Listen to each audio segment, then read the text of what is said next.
Ladies and gentlemen, good evening, good day, wherever you might be. My name is Thomas Hampson.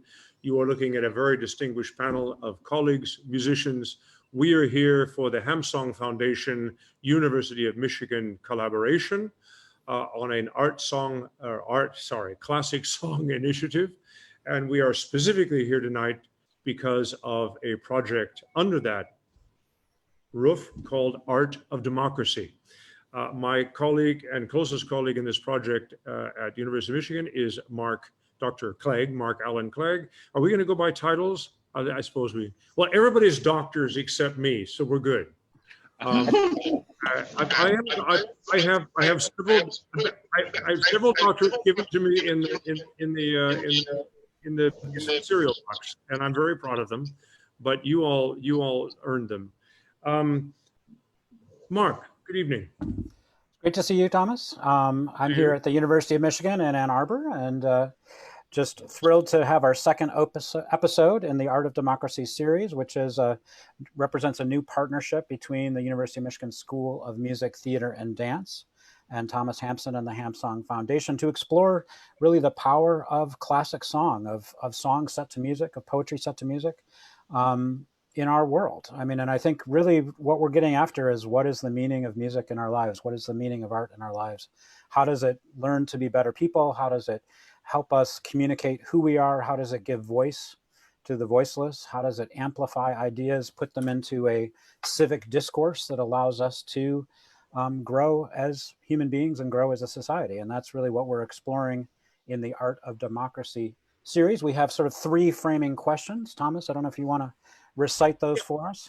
And for exactly what you just said, my passion and why we have such a wonderful collaboration is that there's something quite unique about the arts experience in American culture, in my opinion, and that it is really an accompanying diary of the volatile power of what we call American culture. It's why we had this byline in most of the projects I've done.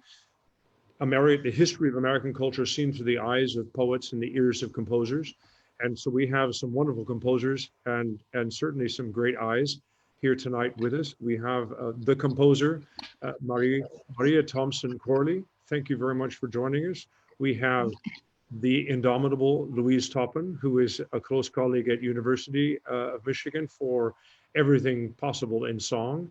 And we have the composer and distinguished host. I mean, I'm going to say so little because what I'd love to do, as I said, is read you guys' biography. But Bill Banfield, it's a pleasure to meet you, at least digitally. You all three are extraordinary. Christy Finn is the managing director of the Hampson Foundation. She is the Wizard of Oz behind this, and we'll soon be launching our PowerPoint or our accompanying plates to go through this. We, Mark, you wrote the description on the website that we have about this whole initiative is really wonderful and a pithy non-academic language, which I love. That says, the project's fundamental argument is that art is a vital tool in the dialogue of ideals for sharing, understanding, debating, negotiating, and changing one's mind. That is at the core of any society striving to form a more perfect union. God bless you for writing that, Mark. That's just beautiful. That is just to the point. That's what we're going to discuss. The questions that we put out last week, and thank you so much. So many people watched our both live and after the fact, and I think it's a good document. I posed three rhetorical questions. How did and do works of art directly participate in social and political discourse, especially social change in American democracy?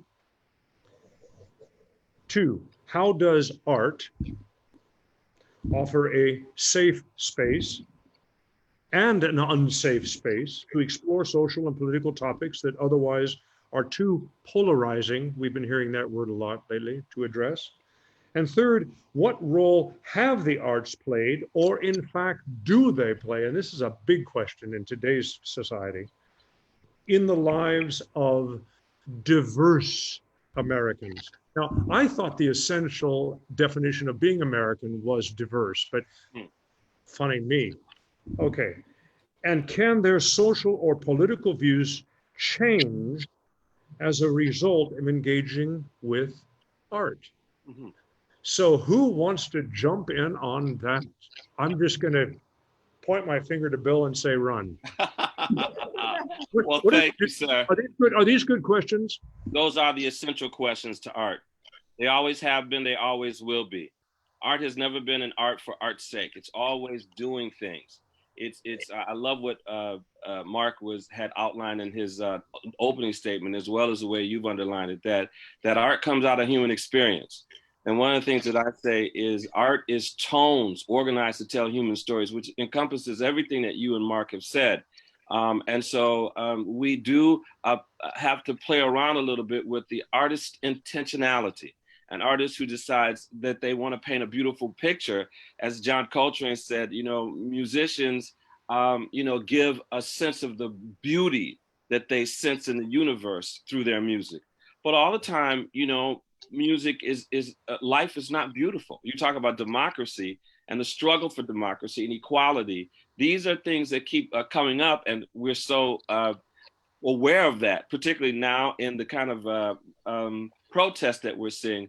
But those protests have been going on ever since people began to be inhumane to someone else. And so the artists have had to, by either choice or by the nature of what art does, to reflect on the human condition. And sometimes that condition is not pretty. So I think when you talk about art song, you're kind of bringing this together, what the songful or what the artful song does. You can look at it either way, singing about the human condition or how art paints and poems and dances and performs the human condition. And that human condition is beautiful, and sometimes it's a struggle. So I thank you for opening us up with those questions. Thank you. Wonderful. I just want to bounce this. Wonderful lead.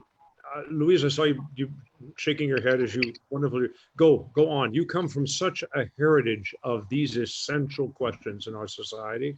Your father was an incredible force of nature in the political world and civil rights and Black history. I guess to frame what we're at to after tonight, we get the art of democracy. It's wonderful. We're living in a time where we're all re-examining the notion of other and how unfairly and ridiculous, obscene that notion has been through our whole history. And we need to just get that out on the table and embrace the sins of our past, and so we can move on together. But the point is, this notion of other and this fragmented feeling of trying to dock something into something else into our culture. We do this all the time as artists, and you've spent a whole lifetime studying different music that's tried not to do that. What has that been like for you? Do you get angry? My emotions span the gamut. Of course, there are times that, a moment like this when I'm reading profound compositions that are trying to document this moment. I had a conversation just last night about some people asking, what's the art going to look like that comes out of this moment?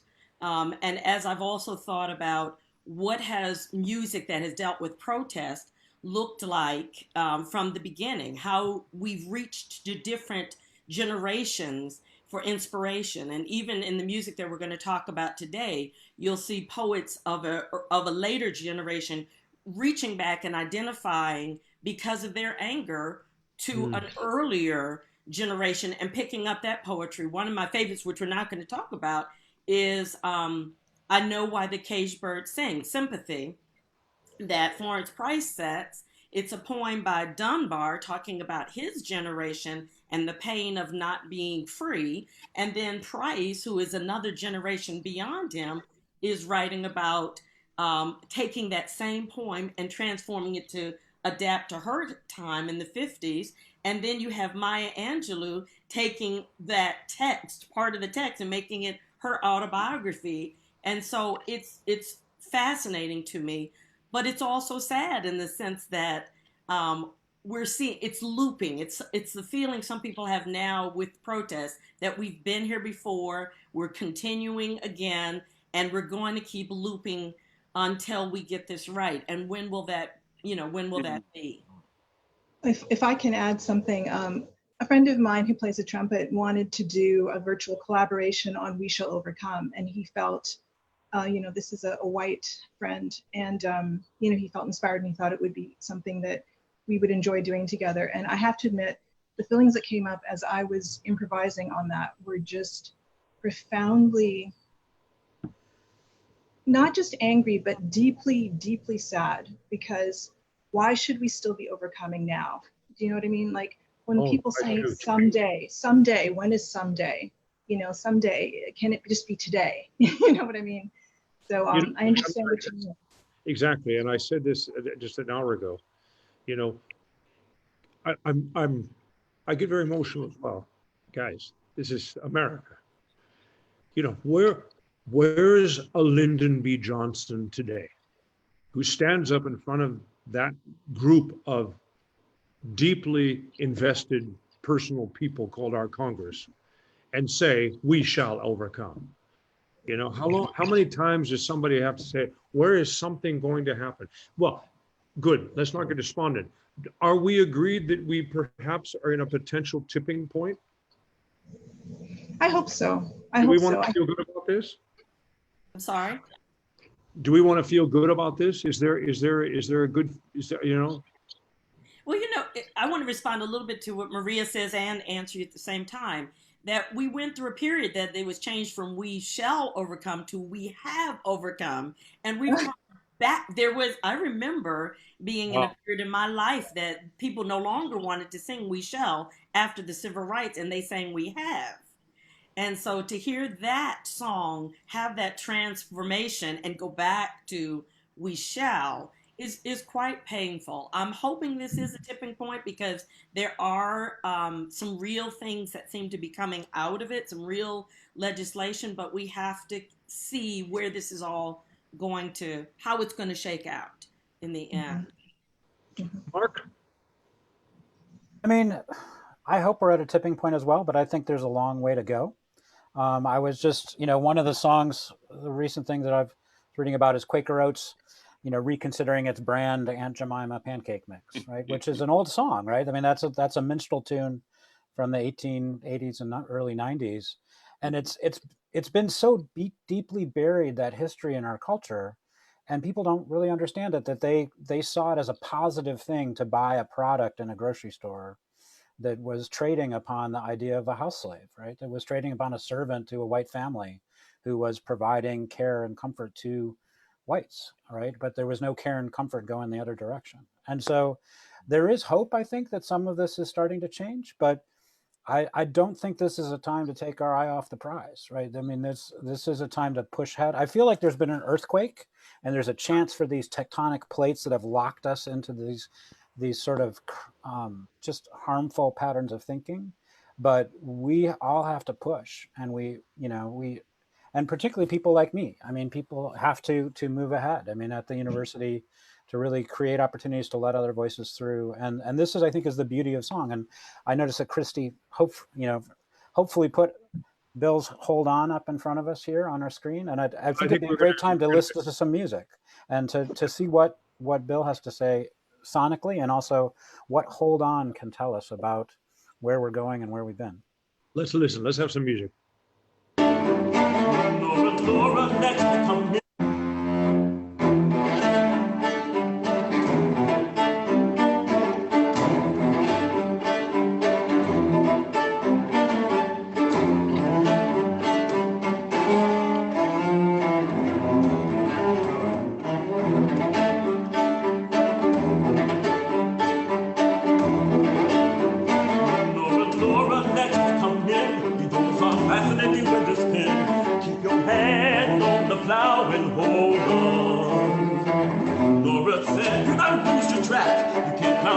Keep on looking back. Keep your hand on the plow and hold on, hold on, hold on. Keep your hand on the plow and hold on, hold on, hold on. Keep your hand on the plow and hold on. Hold on. Talk to us, Bill. Yeah, I think it hits on what you all, Mark certainly has said, and all of you have talked about. I mean, hold on. I love one of the lines there. It says, you know, you can't plow straight ahead and keep looking back. You got to look forward, and you got to hold on and hold on to that gospel. And they talk about it. The old spirituals would use biblical imagery, and in this case, it's not biblical imagery at all.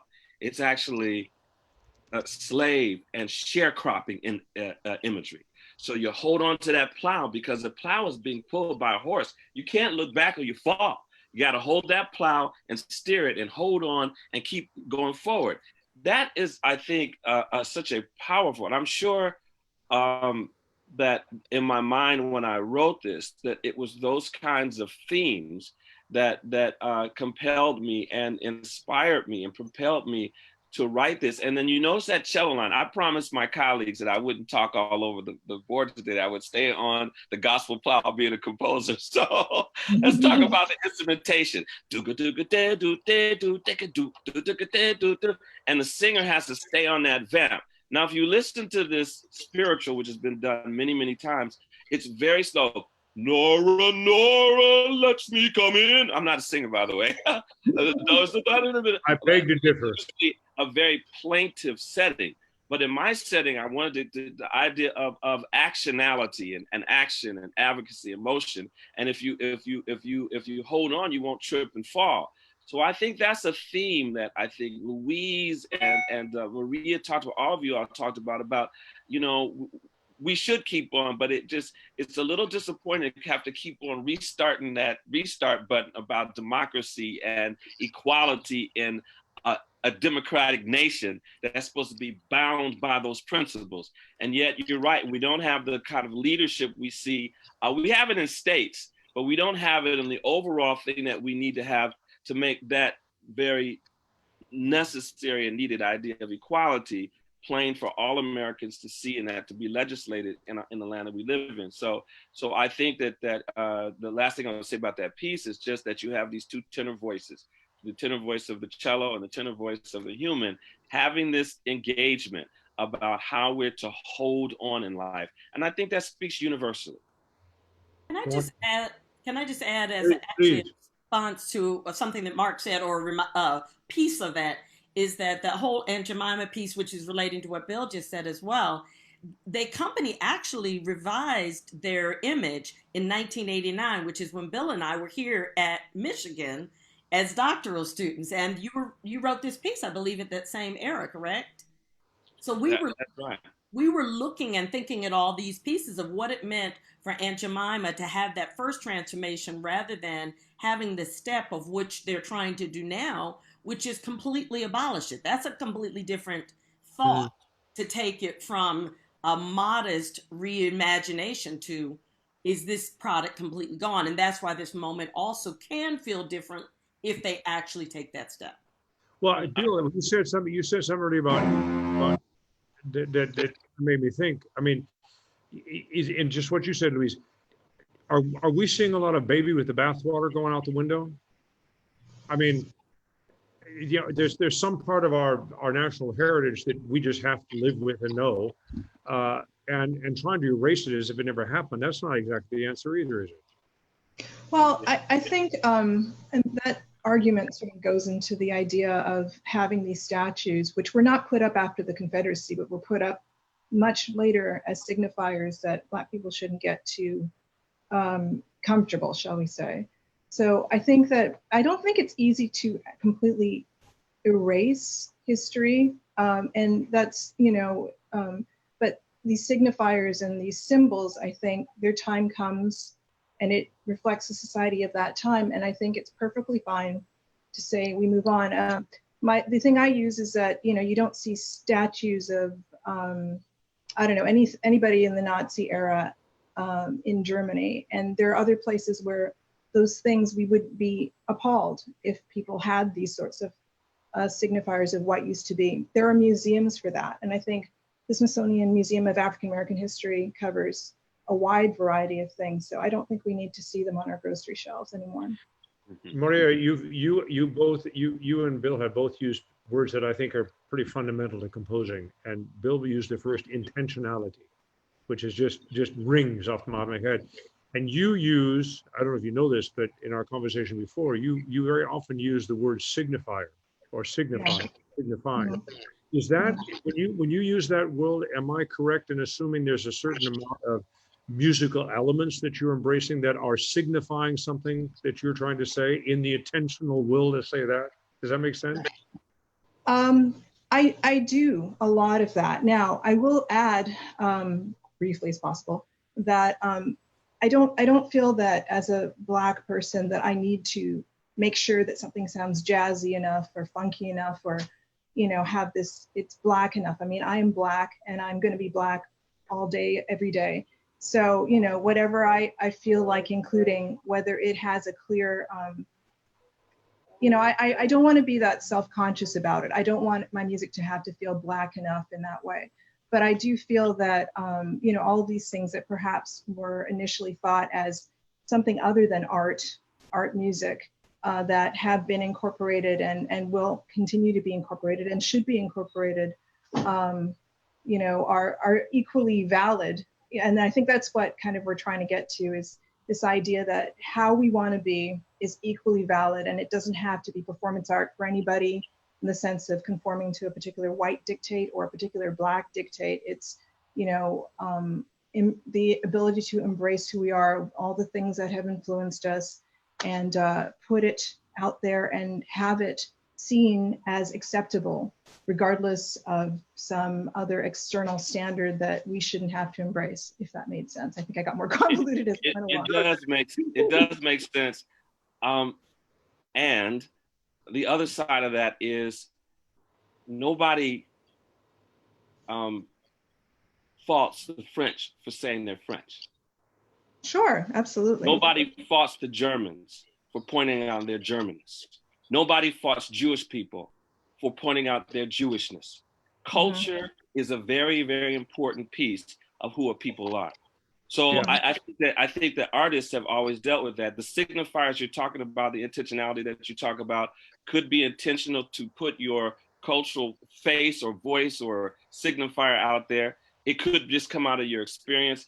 But I do think the other side of that coin is that the artist, when you look at the kind of arguments that the younger generation were making during the Harlem Renaissance, the younger Black artists were saying, like Zora Neale Hurston and Langston Hughes, were saying to the older generation, we Black and we know it and we're proud of it and we want to put that out there. All you gotta do is rate some Langston Hughes and you'll get, as we all have, you'll get his argument. So this is a very interesting thing that we have to deal with. And I think when we talk about art song, you know, it was great when the Europeans said we have one language and it's called classical music. But that language, you could hear, you know, Bach studying Italian music. You know, he wanted to get that flavor.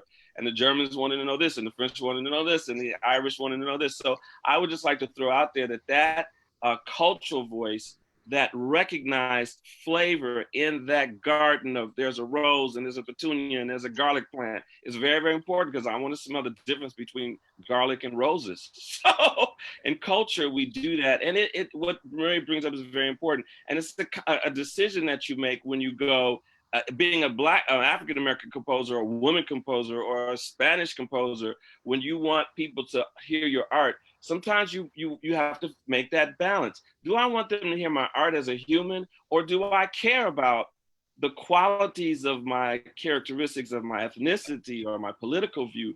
These are questions that come up for the artist all the time.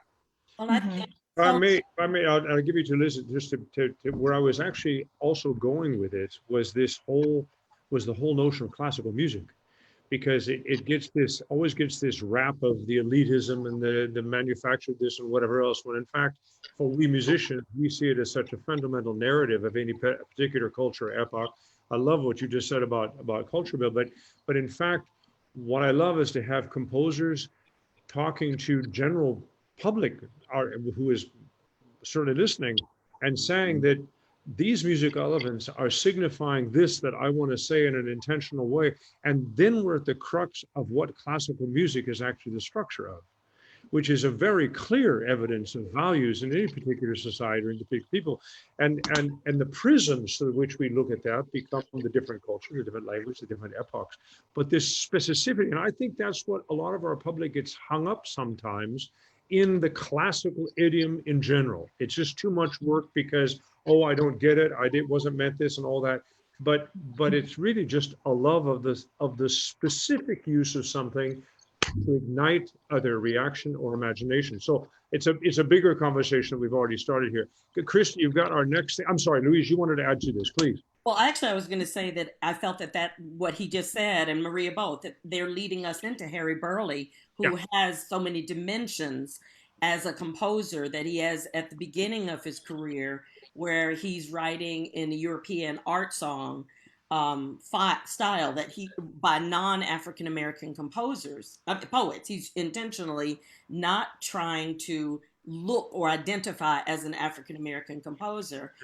He writes Passional in 1915, and his art song output is 1901 to 1920s is when he's really writing his art song. And Passional is in 1950 to 1915 to the words of James Weldon Johnson. That's the first time we see him write to a Black composer. And then he writes in the same year, Ethiopia Salutes the Colors, which I know you like, particularly Thomas, in 1915, which again, it mentions a Black woman and a Union soldier in the same piece. And it gets a chance to hear her experience. And then the next time he shows himself as a Black composer is 1917 to the late 1920s. He's doing spiritual arrangements. That's when he begins that whole output that clearly identifies him as an African American, but he starts his tradition of arranged spirituals. And then all the way at the end of his career, 1935, he writes one piece to the poetry of James Langston Hughes. And that's the one that is in front of us. This is his only piece by Hughes, and it is very late, as you can see in his life. He doesn't write again after 1935 for voice. Was Harry Burleigh, was he at all involved with I call him Du Bois, but Du Bois, and the birthing of the NAACP, and was he a part of any of these social movements? Do you know? Go ahead, Bill. I was going to say you could not be. You had to be a part of these movements. Right. You're talking about Paul Robeson. Come on. You're talking about the Harlem Renaissance. Yeah. He's a New Yorker. He lives in New York.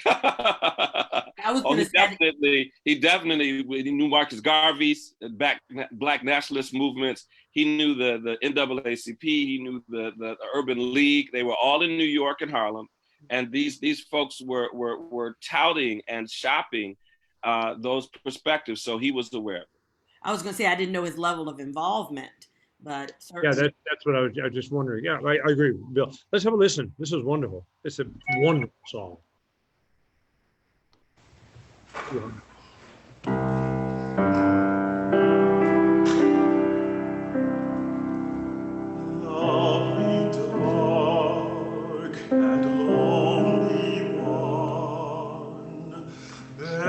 You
gorgeous song. And I always like for people to know that African American song doesn't start with Burley. It's much earlier, but he's credited as being sort of the beginning of a movement. Right.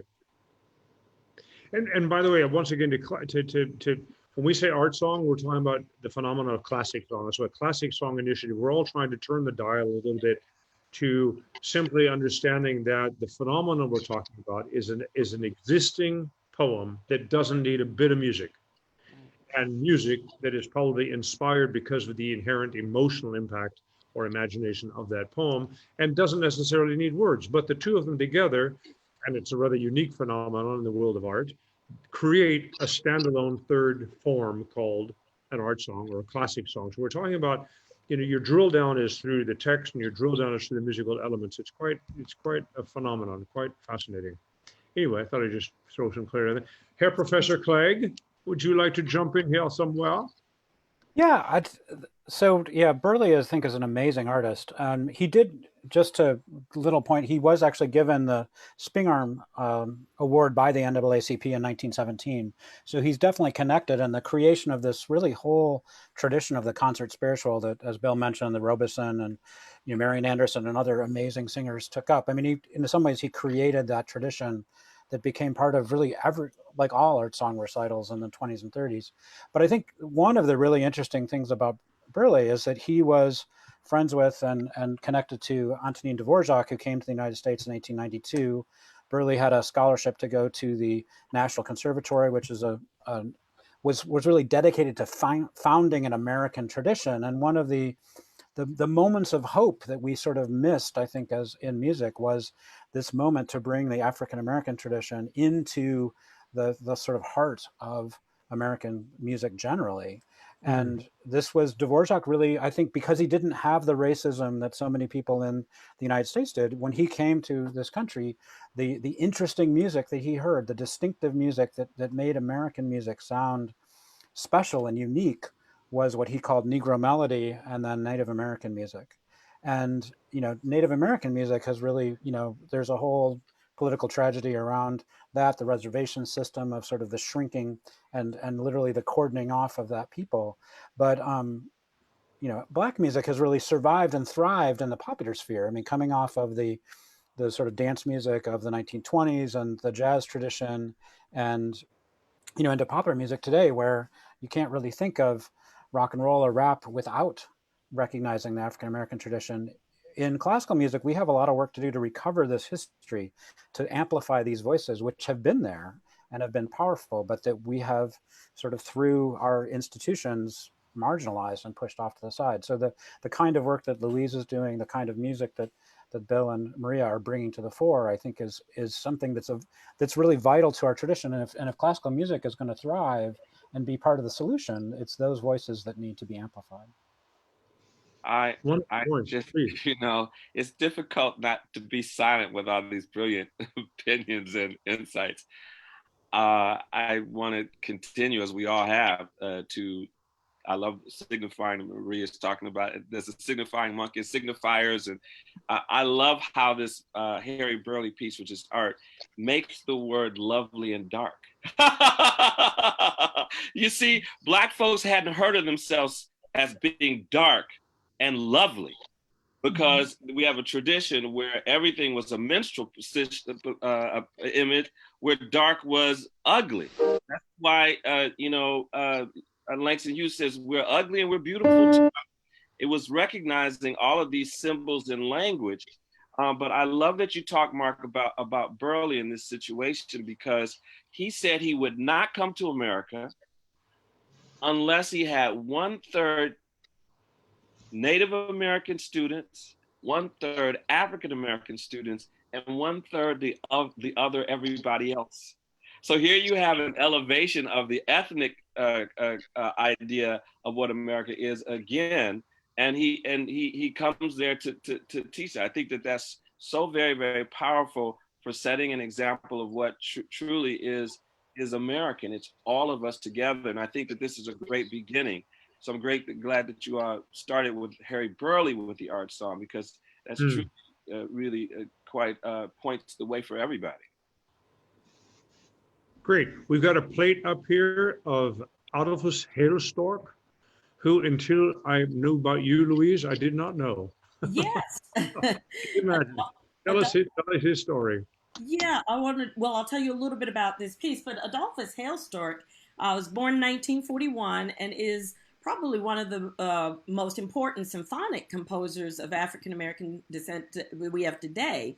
He's well recorded in terms of that repertoire, but he also has a large output of songs, 59 just for soprano, which is what I've been working on. And I wanted to bring this piece into the conversation because in 1992, a teacher, Marilyn Thompson at Hampton, commissioned this cycle, a commemorative set of songs for the anniversary of the famous Charles White mural located at the school called "The Contribution of the Negro to American Democracy." This was in 1943. And so this piece is to the text of Martin Luther King. So again, even though Adolphus is a composer who has set all types of poetry, he is particularly fascinated by Dunbar, and then he had this one set to the words of Martin Luther King, the text of which I think fits today's situation. This mural had figures such as Harriet Tubman, Booker T. Washington, Frederick Douglass, Nat Turner, Denmark Vesey, Crispus Attucks, and it highlighted the community's struggle for equality in all facets of life. White was painting at a time when Black representations were non-existent in art. So it was premiered by Thompson in 1992, and the pianist is also a composer, Roland Carter. So Let's have a listen. Should we have a listen?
So you're hearing the two parts of the piece. The first part that shows the anger and the frustration of the bombing and killing.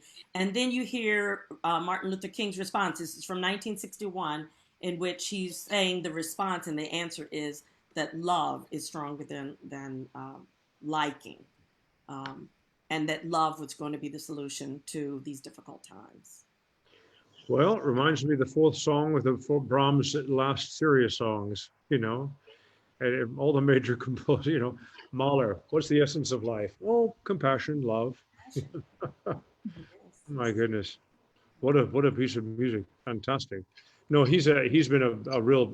I'm confessing all the time about this. I mean, my sphere is rather large, I suppose. I don't mean to justify myself, but I just didn't know Mr. Hailstork's music, and yeah, the symphonic music is just fantastic, you know. But it was just the point is also speaking from the white side of here, I guess as well. Is the point is I don't think you should have to sit there and go, oh wow, that's really great, that black composer. It's just great music. It's like Eleanor Remick Warren, you know, the epitome of a white woman composer, dying at the age of 92, giving an interview at the age of 89, saying there is no gender in music, gentlemen.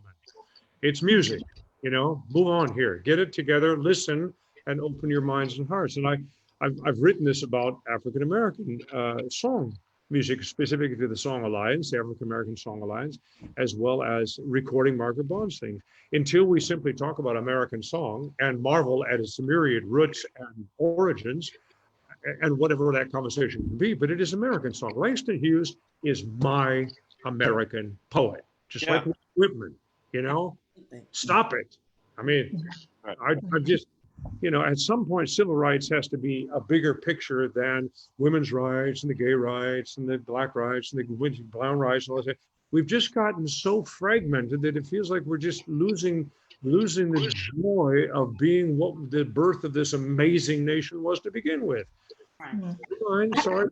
I tend to tirades every once in a while. Miss Corley, you have been quiet and you have something to say. Well, I mean, that's the ideal. I mean, that is the ideal. I think, unfortunately, the reason that all these groups have had to raise their voices is because the ideal has not been lived up to. And if you look back to when the nation was actually founded, these same people in the founding of America didn't have a voice. So the ideals that perhaps are espoused there should be an asterisk that they were really assumed to only apply to the people in the room who were white males. But I agree with you that at some point, and that is my dream, you know, is that at some point, somewhere way in the future, yes, we just say, okay, this is great music, this is great whatever, and we don't think about, you know, we have to put it in a little category of, okay, well, we want to promote this kind of composer, so we're going to have a slot for women and a slot for Asians and a slot for African Americans, or, you know, so I understand where you're coming from, but I think that built into America is this idea that if you don't say anything, the status quo remains, and these people who didn't have voices, including people like me, Black woman, would still not have. And going to that point, can we talk about American artists and performers? I mean, I sang some songs of William Grant Still on my American cycle several years ago, and I had a couple of gentlemen in Detroit come up of color and say, you know, do you sing spirituals? And I said, I'm deeply moved that you'd even asked me that question. He said, oh no, you understand where the music elements come. They were incredibly nice and so forth. I said, I as a white man, I'm kind of careful about that. I'm not sure it's my right. So my point is not me. My point is not even William Grant Still. My question is all of this repertoire on all sides of the fence open for everybody and all artists because it's more important to be heard than who's actually singing? Or is there a part of the African American canon that should very well be only sung by African Americans? Hugely loaded question, forgive me, but. I think it depends on the words, but I understand. Because I was looking at, you know, I was thinking about that because I noticed that one of our slides, which I don't know if we'll get to, was you singing Margaret Bond's. And, you know, I think that on the one hand, women have been singing songs with texts that were from the point of view of a man for many years in you know, like Nell, and women sing Nell and men sing Nell. And the implication wasn't that these were, you know, queer women, just women singing a beautiful song, and no one thought much about that. So that is kind of a big question, and I'm not sure I have a good answer. I think it really depends on the words, but you are inhabiting somebody's world when you sing the songs. You're not just singing songs that are about you. So I don't know, someone else jump in, please. Well, I'd like to add that there was a period when many singers such as of your stature, Thomas, were singing spirituals. Hall Johnson regularly collaborated with, I think, John McCormick. And Right. so he was Right. singing spirituals and all sorts Larry of. Tibbet, Hmm? Lawrence Tibbet.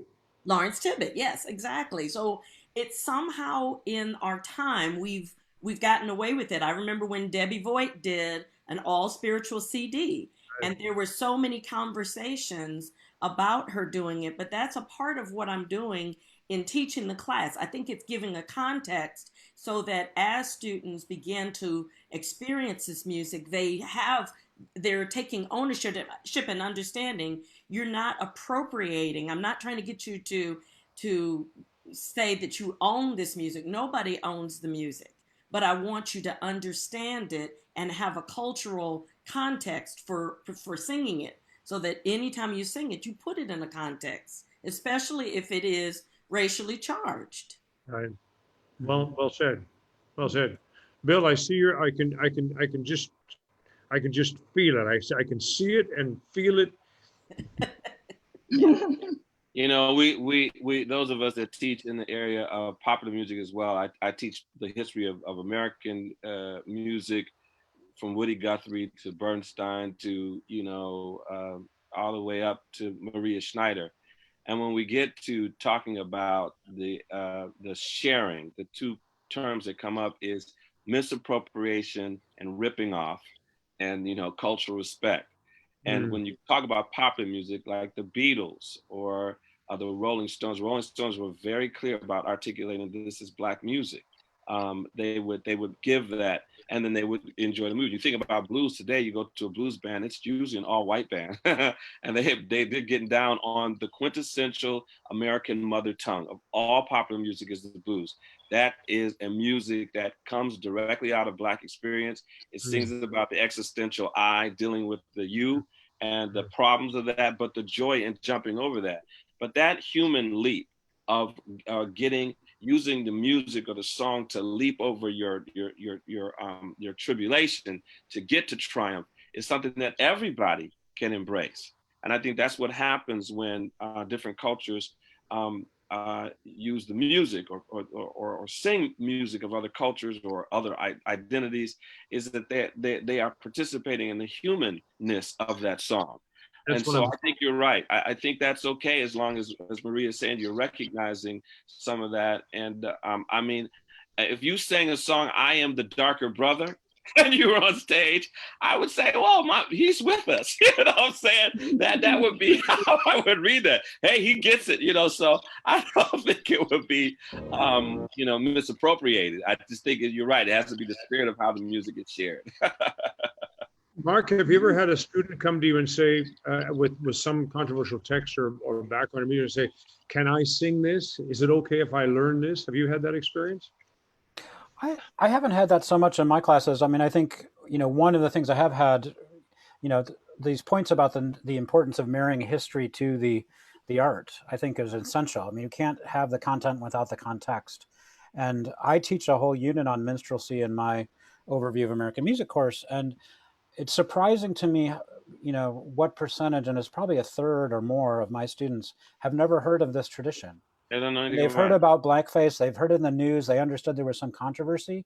They don't know where it's come from. And I think it's impossible for us to understand and navigate our present if we don't understand that past. I mean, I totally agree with Maria. We need to turn the page on Aunt Jemima, and we don't need to put these in the town square in a statue. But you know, it definitely has to be a part of our history that we know, because we can't understand who we are unless we know where we were. But I would love to hear some of Maria's music and just sort of invite her to. Yeah, Maria, I would love. Can we hear this and talk about the Big Yellow Taxi? Okay. First of all, I was raised in Canada. I've lived in the United States for more and more of the majority of my life. So Big Yellow Taxi refers to a song by Joni Mitchell. And the line in it is, don't it always seem to go that you don't know what you've got till it's gone. And so as Notre Dame was burning, I'll read the poem and then I'll try to explain it a little bit.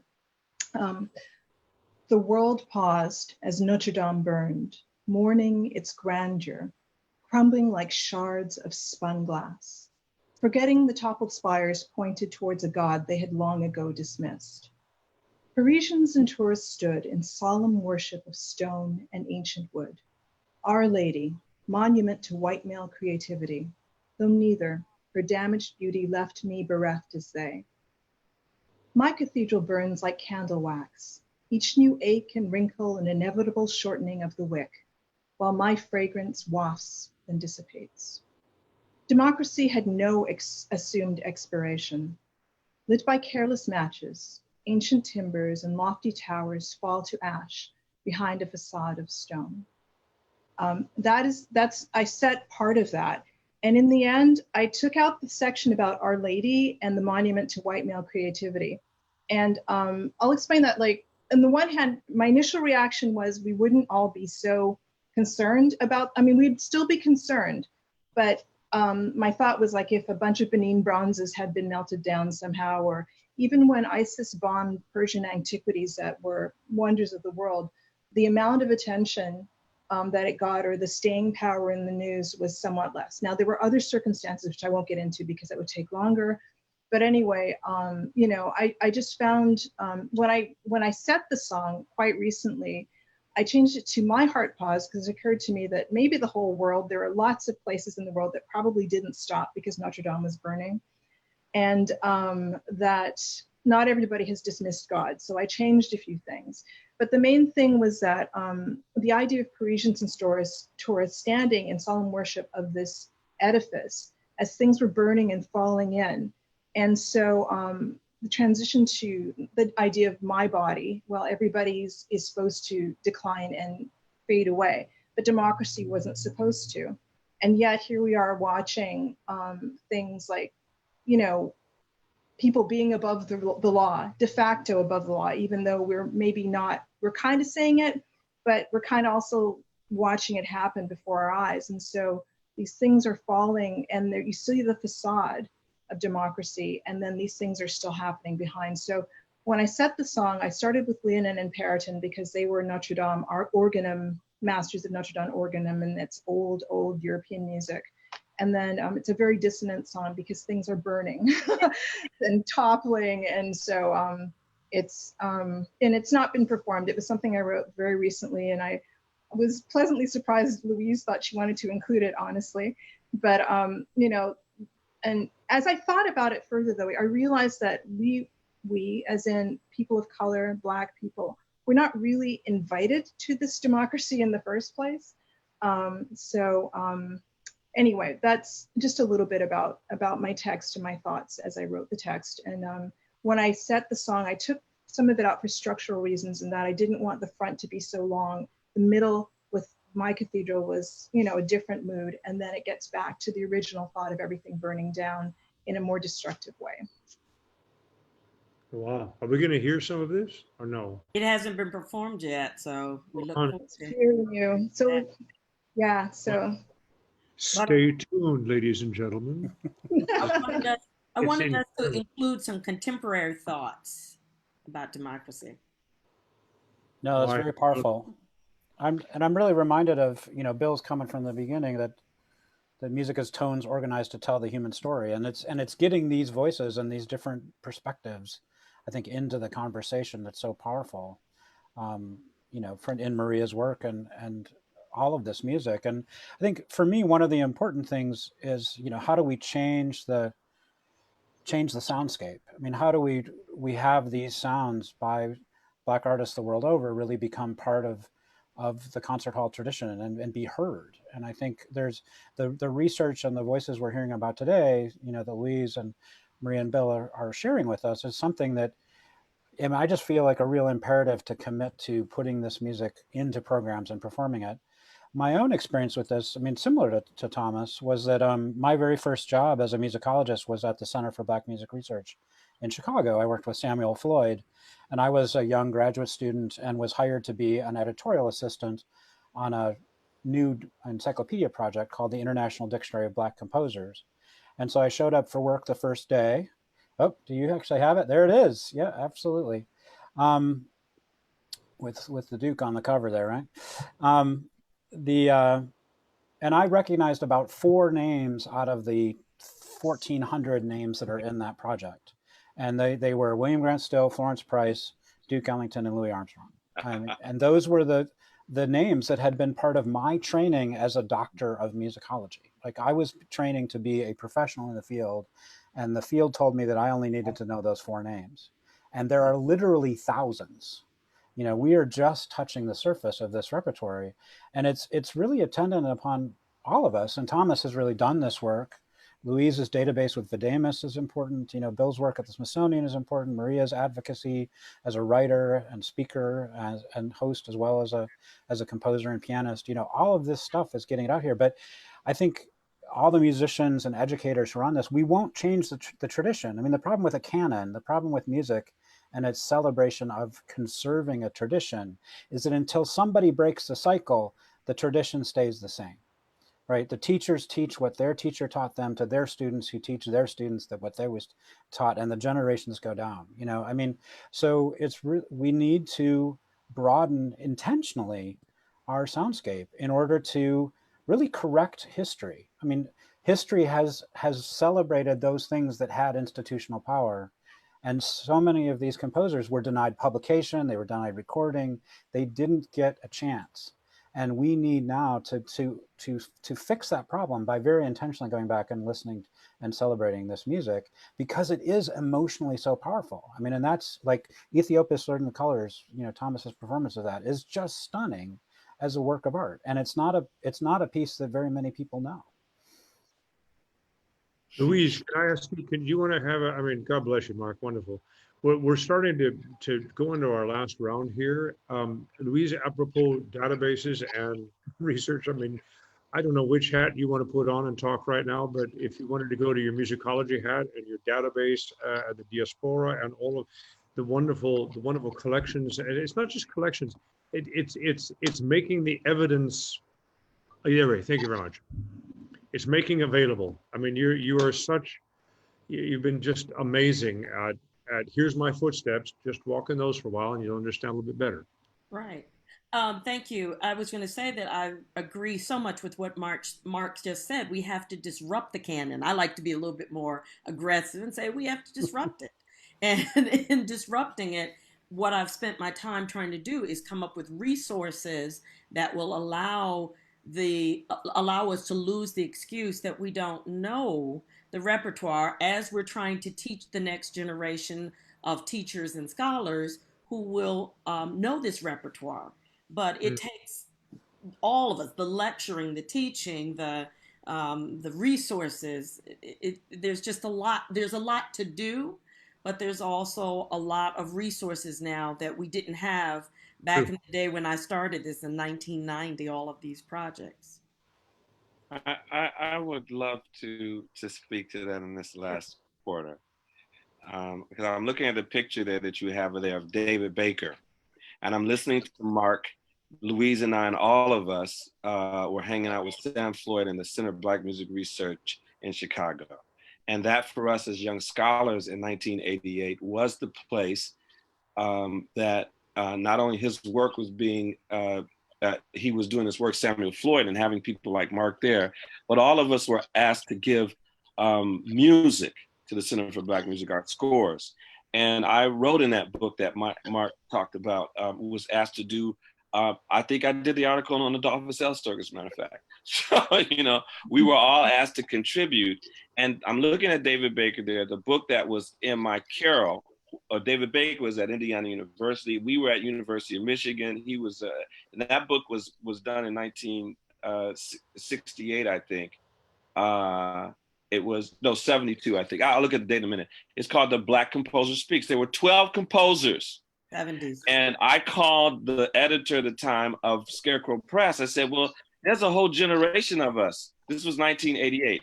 He said, well, young man, would you like to write the next book? And I love that Louise held up that book, because I will hold up Landscapes in Color, Conversations with Black American Composers, which includes 40 Black American composers. And I did that book in 1990. It stands today. Today is the most quoted. I don't care about all that, but people quote that book because it has the interviews of 40 living Black American composers, men and women, everybody from Adolphus Elstorg to Hal Smith to, you know, contemporary artists like Herbie Hancock. And they were all talking about, their work. Issei Barnwell, Patrice Rushen, who also works she's the head of popular music at USC, but she was trained as a concert music composer and pianist before she became the Patrice Rushen we know, who's not only was a pop jazz star, but then became a TV writer and scorer for movies and what have you. So this multiplicity of stuff is in the lineage of being a Black composer. You think about someone like William Grant Still. He's hanging out with W.C. Handy, writing the music for all of these, popular scores, and the Black Swan in their record company, which is a Black record company, which had all these popular artists. So this kind of, as Mark knows and others, and even Louise knows as well, this kind of back and forth between popular and concert music for Black composers is a part of their thing. So when, like you say, when we learn about these people, we learn about a wider range of their works as well, which is really important. So I think that's a very important part of education, is learning what artists actually do. And so if you don't talk about the artist, you don't have the experience of knowing the various kinds of human experiences or disciplines, poetry or dance or whatever. All these artists don't just deal with poetry, they also deal with dance and sculpture. And, so I think it's important to have a discussion about all of this. It's just great. And were we going to end by listening to having Bill talk about "It's All Good, My Brother"? Yeah, let's have some more music. Okay. Yes.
I would imagine that there's some discussion that you'll want about "It's All Good, My Brother," the text there. So let's tie it all together, and then I'll let Louise or whoever wants to jump in, and Maria, talk about Art's song.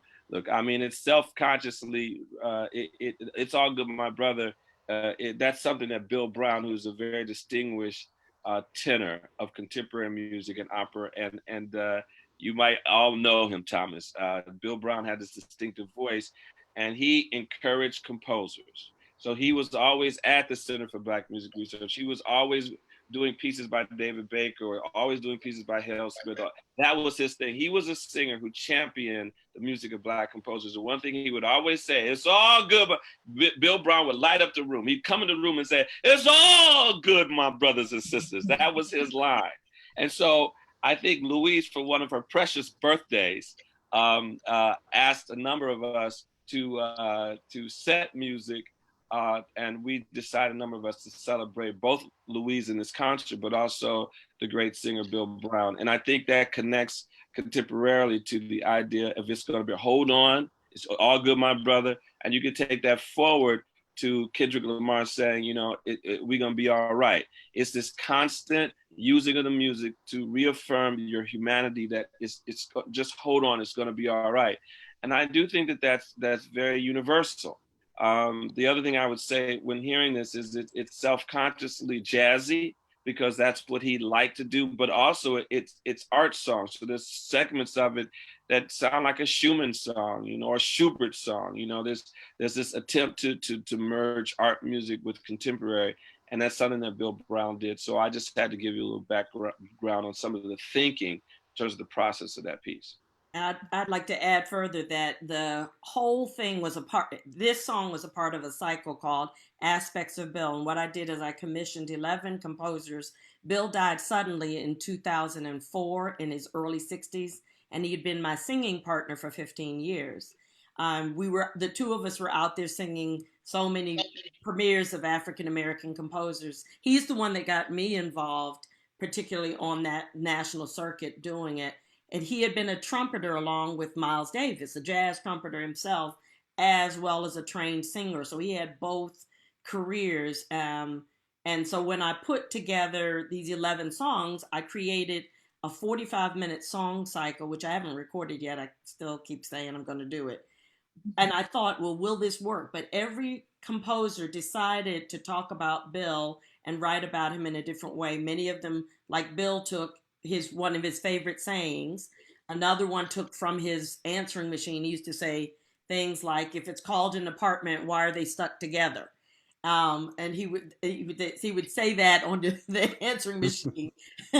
And he had some good ones. But it was sort of an homage to a colleague and a friend. And yes, Bill's right. It was performed on my birthday, which is also, Bill and I share a birthday the same year. So that's what this was all about, a celebration of a friend as well as a colleague. And I loved it because you didn't hear it, but at the end, Bill makes me scat in addition to speaking. So he's really stretching the vocalism of of singers. And that's what I've enjoyed about the journey with African-American composers, because they have challenged not only what I learned in the traditional classical setting, but I've also learned how to use my voice in ways that represent what these African-American composers are trying to say in unique ways. Can I add one other thing while Mark is there and you all are talking about U of M? We all went to University of Michigan.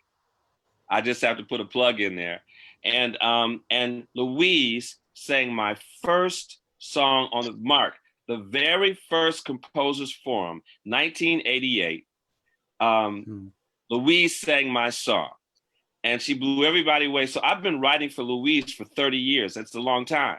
So I think that the other thing that's a theme here is that musicians work together, whether they're pianists or violinists or composers or musicologists, that our lives are enriched because of the kind of exchanges we do together. I'm just loving that Mark and I just sat on a panel about composers. I'd known of him there, and we sat on a panel of which the composer who won the Pulitzer this year was on that panel too. And it's just wonderful that we all have these kinds of lot. We don't just write about music or perform somewhere. We actually live with each other and create this narrative about how musicians and interested people in the arts do contribute to the ongoing story of what art means in our lives. So I think that's important. I can say one short thing, which is that, I agree. I mean, Louise has been instrumental in my life in the same way, as far as, commissioning a song cycle for me and being a supporter of my recordings.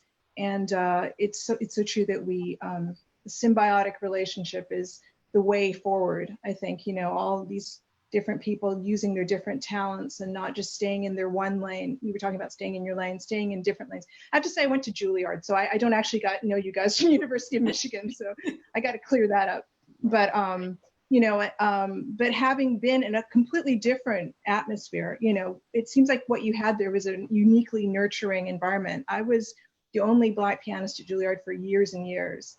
And so, we were a much smaller community, and the diversity of faculty in the music department was very, very lacking. So it sounds like what you experienced was different. I won't go on too much of a tangent, but I would just want to say that I'm grateful for all the people involved in this production, in Thomas and Mark and Louise and you and everybody else who has using their voices and making it possible to move forward, not sitting quietly on the sidelines, but helping the plow to move forward, like hitching a horse to the plow. We're not just standing there with the camera. Hey, full circle. Hold on.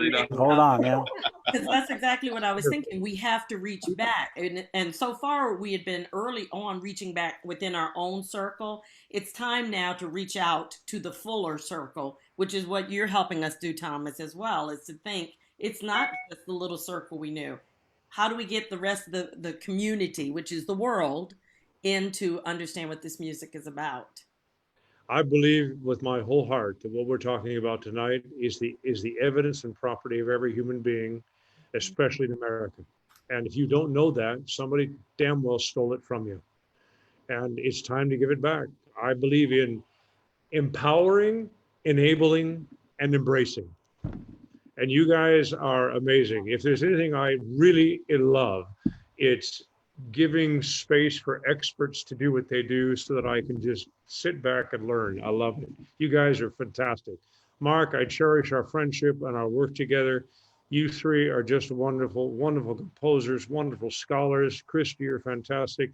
We've run over time, ladies and gentlemen. We'll index this. You can drop your needle if you want to listen to it again. You don't have to sit here for another hour and a half. But just to warn you, this is by no means the last conversation of these people and our initiative, Hamsong and University of Michigan. God bless you all. Good luck. Thank you. Thank you, everyone. Thanks, Bill. Cheers. Thanks, Maria. Thanks, Louise. Bye-bye. Thanks, Tom. Thank you. Bye, Mike. Bye, everybody. Bye. Bye-bye.